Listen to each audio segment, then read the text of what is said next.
Kordame veel kord, tervitusjooksuga tegemist on. Aega me ei võta, mingisugust võistlust ei ole, kõik jooksevad oma tempos.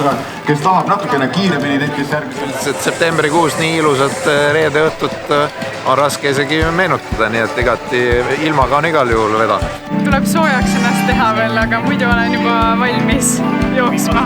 Võib-olla natuke siis käele. Reede, imeline ilm, Kadrioru park, tööpäev on läbi ja võimalus natukene liigutada, mida võiks veel tahta?